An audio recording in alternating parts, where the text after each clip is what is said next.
Olá, meus amados, a paz do Senhor, pastor Donizete aqui da Igreja da Promessa. Hoje, para comentar rapidamente a lição de escola dominical, cujo título é Dons de Poder, 25 de abril. Fala sobre as categorias. Primeiro, quero explicar uma coisinha rapidinho aqui sobre categorias dos dons. Stanley Horton, teólogo, afirma que a maioria dos teólogos classifica os dons espirituais de 1 Coríntios 12, 8 a 10 em 3 categorias, a saber, revelação, expressão e poder. 3 categorias de dons. Cada categoria tem 3 dons, né? Dons para o culto.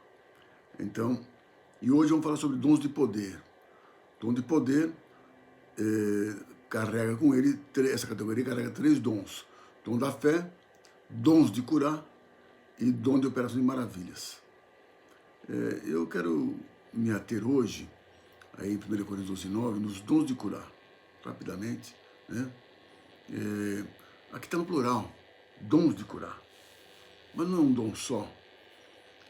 Há uma discussão interessante sobre esse assunto. Eu até vou ler o que retrata aqui a lição e depois eu dou um comentário a respeito. Dons de curas. No grego, as palavras dons e curas estão no plural. Alguns entendem que isso significa que há uma variedade de formas desse dom. Entre os que pensam assim, há quem entenda que certas pessoas têm um dom de curar um tipo de doença ou enfermidade, ao passo que outros curam outro tipo. Filipe, por exemplo, foi especialmente usado para curar os paralíticos e coxos, conforme Atos 8 e 7. Outros ainda entendem que Deus dá a uma pessoa um dom na forma de um suplemento de curas, numa ocasião específica, ao passo que outro suplemento é dado em outra ocasião. Talvez outra pessoa, mas provavelmente todos os ministérios evangelistas. Ainda outros entendem que toda cura é um dom especial, isto é, o dom é para o enfermo que tem a necessidade. Logo, segundo esse ponto de vista, o Espírito Santo não torna os homens curadores, pelo contrário, ele providencia um novo ministério de cura para cada necessidade. À medida que ela surge, o Senhor dá esse dom. É interessante o aspecto, né? Um aspecto diferente, um aspecto de outra forma. Mas eu vou contar uma pequena experiência. Aliás, duas. Eu já contei isso aí. Uma vez eu fui de Gideões, em 92, eu estava com uma dor na coluna muito forte, dor na coluna, eu não aguentava ficar quase de pé. E eu fui domingo de manhã para passar o dia lá. Sabe aquele tempo que passava o dia lá? A gente ia no domingo. E eu consegui um lugar dentro do ginásio e eu tinha que ficar com a minha filha no colo. A Sarinha estava com 4 anos mais ou menos, mas eu não aguentava a dor. E aí então o pastor Jair Gonçalves, já contei isso a ele, estava ministrando, ele era vice-presidente de Deus naquela época, e ele mandou a gente oferecer as mãos assim. O que você tem para Jesus? Oferece assim, abre suas mãos. Eu apoiando a menina num braço, mas ainda ofereci as mãos e oramos. E de repente senti que alguém passou a mão nas minhas pernas embaixo, sabe? Foi para lá e para cá. Falei, mas quem quer passar a mão nas minhas pernas aqui embaixo agora? Aí eu abri os olhos, não tinha ninguém. E quando eu pensei em falar, o que eu vou fazer? O Espírito Santo falou comigo, eis que acabei de curar da coluna. E de fato, irmãos, eu passei o dia lá, de pé, com a menina carregando para lá e para cá, e acabou. Isso foi um milagre. E após aquele fato na minha vida, essa cura, eu comecei a orar por coluna e o Senhor começou a curar a coluna dos irmãos. Interessante, eu recebi uma unção para orar por coluna e Deus operava milagres. Foi interessante. Então foi como os dons de cura, uma especificidade para a coluna. Muito bem. Passado um tempo, eu tive o privilégio de receber na minha casa em Blumenau, pastor Arnoldo Gonzalez veio passar um final de semana em Blumenau e coube a mim recepcioná-lo na minha casa. Foi um privilégio muito grande. Ele era pastor na igreja Isla de la Juventud, em Cuba, da Assembleia de Deus. E ele, então, orava para a pessoa que tinha problema de coluna também e que crescia as pernas, pessoa que tinha as pernas mais curtas, sabe? Ele orou por mim e eu recebi uma bênção maravilhosa naquele dia. E ele falou, você está recebendo a bênção do dom também.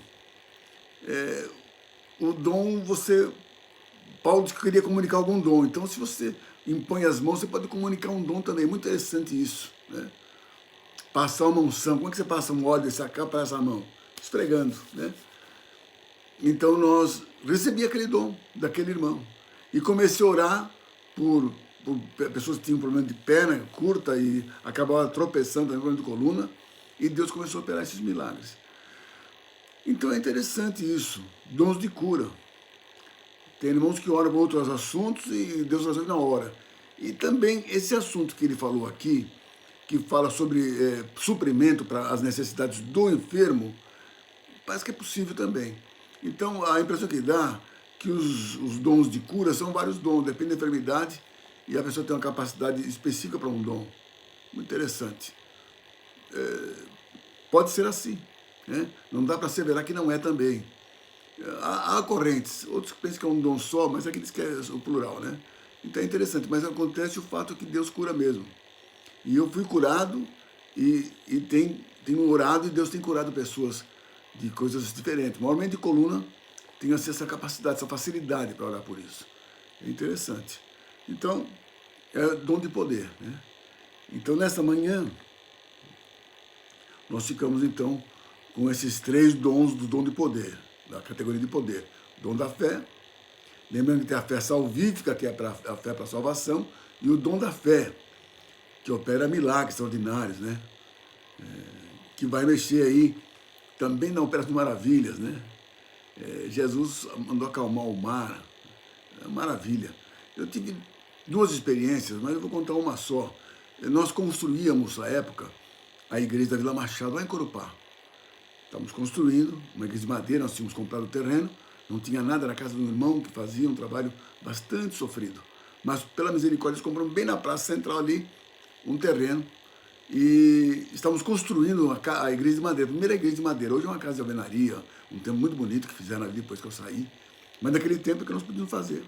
Tinha se tornado igreja independente naqueles dias, muito pouco recurso, mas conseguimos construir uma congregaçãozinha de madeira, né? Com banheirinho e tudo. E então, ali, quando nós construindo, e o pessoal trabalha de final de semana, porque todo mundo trabalha, né? Então era aproveitar o tempo. Ameaçou a chuva, fechou o tempo, irmãos. Ficou tudo cinza, tudo escuro, e começou a dar aquele. Começar a chuviscar. Aí nós oramos e repreendemos a chuva. Senhor, não permita que chova aqui. Pode ir em todo lugar, menos aqui. E a chuva parou. Ficou ruim, ficou tempo feio, choveu do outro lado do rio, choveu ao redor de nós, mas onde nós estávamos não choveu e deu tempo de terminar aquele trabalho naquele dia.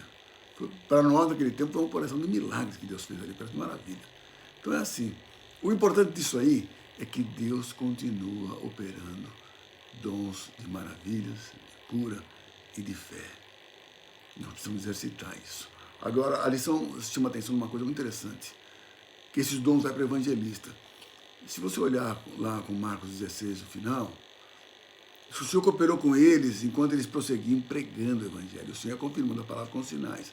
Então, esses sinais, essas maravilhas, certamente acompanham quem prega o evangelho. Então, a pregação do evangelho é o carro forte, o que puxa, né? E os sinais vão acompanhando. Então, se você tem desejo de ver maravilhas, sai para o evangelismo. Sai, porque Deus fará. Eu me lembro um dia, eu estava no evangelismo lá na Vila do Espírito Santo, e uma das oportunidades, né, que me ocorreu agora. E entramos na casa de uma senhora que pediu que entrássemos, entramos e fomos ministrar o evangelho. E falei, nós vamos fazer uma oração agora. Tá bom, aí levantei a voz, orei para encerrar, para sair. Daqui a pouco a mulher começou, meu Deus, meu Deus, meu Deus, que maravilha e tal. A criança estava no colo dela, fazia uma semana que não evacuava. E quando estávamos orando, a criança evacuou no colo dela, fez uma sujeirada, né? Legal. Mas recebeu um milagre na hora, a criança foi curada naquele instante, né? Milagrosamente. Evacuou nos braços da mãe ali. Então, são milagres maravilhosos que Deus faz. O importante é que os dons são para hoje. Jesus não mudou. Se os dons eram para a igreja primitiva, ainda é para hoje. A gente entende que alguns pastores, é de renome, né? Não admitem, mas Contra fatos não há argumento, querido. Contra fato não há argumento. A gente se baseia na parte jurídica. Contra fato não há argumento. Não adianta você falar muita coisa. O importante é que acontece. E continua acontecendo. Jesus é o mesmo, ele não mudou. Amém? Deus te abençoe. Ouse crer nos dons do Espírito Santo, porque são reais. Amém? Deus te abençoe. Em nome de Jesus.